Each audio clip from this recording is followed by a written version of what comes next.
Assalamualaikum warahmatullahi wabarakatuh. Nama saya Anggi Purnama, NIM 0204191008, akan membahas judul pembahasan saya yang berjudul Pembidangan Fikih Siasah.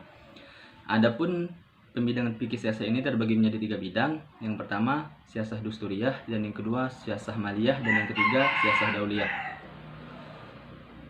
Memasuki pembidangan yang pertama, yaitu siasah dusturiyah. Kata dustur sama dengan constitution dalam bahasa Inggris atau undang-undang dalam bahasa Indonesia. Kata-kata dasar dalam bahasa Indonesia tersebut tidaklah mustahil berasal dari kata dustur.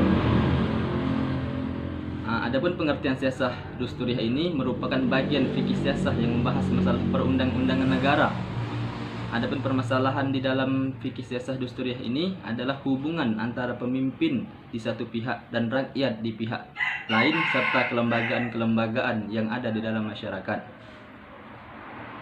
Adapun ruang lingkup dan kajian fikih siasah dusturiyah ini, yang pertama persoalan dan ruang lingkup pembahasan, dan yang kedua persoalan imamah hak milik kewajiban, dan yang ketiga persoalan rakyat, dan yang keempat persoalan baiat, dan yang kelima persoalan waliul ahdi, dan yang keenam persoalan perwakilan, dan yang ketujuh persoalan ahlul ahli wal adli, dan yang ke-8 persoalan wizarah atau pembidangan.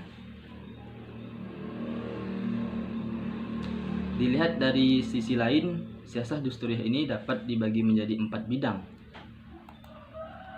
Yang pertama, bidang siasah tasyri'iyah, yaitu termasuk di dalamnya persoalan perwakilan, persoalan rakyat, hubungan muslim dan non-muslim di dalam suatu negara, seperti undang-undang dasar,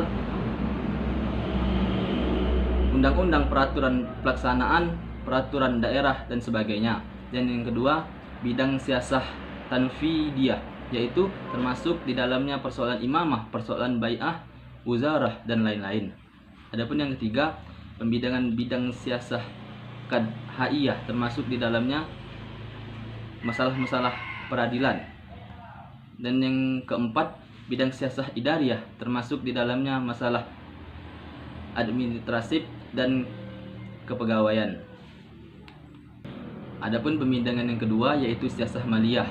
Kata siasah berasal dari kata sasa, berarti mengatur, mengurus, dan memerintah atau suatu pemerintahan politik. Adapun pengertian siasah maliyah ini adalah suatu tatanan yang bergerak untuk mengatur ketatanegaraan dalam bangsa dan bernegara untuk mencapai tujuan kemaslahatan masyarakat. Adapun sumber-sumber hukum siasah ini terbagi menjadi 2. Yang pertama dari Al-Quran dan yang kedua dari hadis. Memasuki yang pertama, yaitu dari Al-Quran. Secara etimologi, Al-Quran adalah bentuk masdar dari kata qoro'a, sewazan dengan kata fu'lan yang artinya bacaan, berbicara tentang apa yang ditulis padanya atau melihat dan menelaah, sesuai dengan firman Allah surah Al-Qiyamah ayat 17 yang berbunyi Bismillahirrahmanirrahim, Inna alaina jam'atu wa qur'ana, yang artinya sesungguhnya atas tanggungan kamilah mengumpulkan di dadamu dan membuatmu pandai membacanya. Apabila kami telah selesai membacanya, maka ikutilah bacaan itu. Adapun kebijakan Al-Quran dalam menetapkan hukum menggunakan prinsip-prinsip, ada 4 prinsip yang digunakan. Yang pertama, memberikan kemudahan dan tidak menyulitkan, dan yang kedua, menyedikitkan tuntunan, dan yang ketiga, bertahap dalam menerapkan hukum, dan yang keempat, sejalan dengan kemaslahatan manusia. Adapun contoh sumber hukum fikih siasah maliyah ini ada di dalam Al-Quran surat Al-Hasyr ayat 11. Dan adapun dari hadis, yaitu kata hadis atau al-hadis menurut bahasa ialah jadid, sesuatu yang baru, lawan dari kata al-qadim, sesuatu yang lama. Kata hadis juga berarti al-kabar, yaitu berita, yaitu sesuatu yang dipercakapkan dan dipindahkan dari seseorang kepada yang lain. Adapun ruang lingkup fikih siasah maliyah ini, yang pertama hak milik, yang kedua zakat, dan yang ketiga ganimah, yang keempat jizyah, dan yang kelima fa'i, dan yang keenam kharaj, yang ketujuh baitul mal. Adapun yang pertama, hak milik. Islam telah menetapkan adanya hak milik perseorangan terhadap harta kekayaan yang telah dihasilkan tidak melanggar hukum syara. Dan yang kedua, zakat adalah sejumlah harta yang tertentu yang telah diwajibkan Allah untuk memberikan kepada orang yang berhak menerimanya. Zakat merupakan rukun Islam yang keempat. Zakat adalah kadar harta yang tertentu yang diberikan kepada orang yang berhak menerimanya. Dan yang ketiga, ganimah adalah harta yang berhasil dirampas oleh orang kafir melalui peperangan. Dan yang kelima, fa'i atau harta yang diperoleh tanpa pertempuran. Dasar acuan ini terdapat di dalam firman Allah ketika pecah perang Bani Nadir pasca perang Badar. Dan yang keenam, al-haraj. Dari segi bahasa berasal dari kata ahraja yukriju ihrajan, yang artinya dasarnya mengeluarkan. Sementara menurut sebagian ulama, haraj merupakan kata asing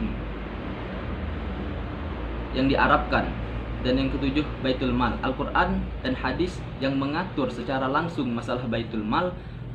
Posisi baitul mal sekarang sangat penting. Baitul mal merupakan lembaga keuangan yang pada zaman Rasulullah. Adapun pembidangan yang ketiga yaitu siasah dauliyah. Dauliyah bermakna tentang daulat, kerajaan, kekuasaan, wewenang, sedangkan siasah dauliyah bermakna sebagai kekuasaan kepala negara untuk mengatur negara dalam hal hubungan internasional. Menurut bahasa Arab, pecahan kata Islam mengandung pengertian Islamul wajh, yaitu ikhlas menyerahkan diri kepada Allah, tunduk secara total kepada Allah. Pengertian itu digunakan dalam Al-Quran seperti surat An-Nisa ayat 125. Adapun permasalahan umat Islam saat ini, yang pertama itu kurangnya perdamaian dan stabilitas, dan yang kedua kurangnya perlindungan minoritas etnis, dan yang ketiga memperkuat jabatan kerjasama dengan Barat. Dan adapun dasar-dasar hubungan internasional dalam Islam, yaitu hubungan internasional dalam Islam didasarkan pada sumber-sumber normatif tertulis dan sumber-sumber praktis yang pernah diterapkan umat Islam dalam sejarah. Adapun tuntunan Nabi dalam hubungan internasional, yang pertama itu perang dilandasi oleh rasa takwa kepada Allah, dan yang kedua yang diperangi adalah orang-orang kafir yang memusuhi Islam, dan yang ketiga jangan menggelapkan harta rampasan perang, dan yang keempat jangan berkhianat, dan yang kelima jangan membunuh secara kejam, dan yang keenam jangan membunuh anak-anak yang termasuk di dalamnya orang tua jompo, dan yang ketujuh terhadap orang yang belum memeluk Islam dan tidak memusuhi Islam. Adapun kewarganegaraan terbagi menjadi 4 kewarganegaraan. Yang pertama itu Muslim, yang kedua Ahlul Zimmi, dan yang ketiga Musta'min, dan yang keempat Harbuyun. Adapun Muslim, istilah Muslim merupakan nama yang diberikan bagi yang menganut ajaran Islam. Yang kedua itu Al-Zimmi, merupakan bentuk kata jamak atau kata majmuk yang masing-masing katanya berdiri sendiri.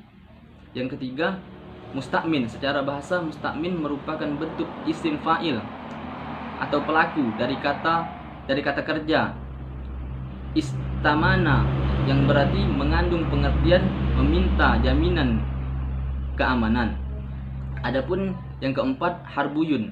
Kata Harbuyun berasal dari kata Harbuyun berarti perang. Kata ini digunakan untuk pengertian warga negara dari yang tidak menganut agama Islam. Dengan dasar tersebut tidaklah terdapat hubungan diplomatik. Mungkin sekian pembahasan saya akhiri. Assalamualaikum warahmatullahi wabarakatuh.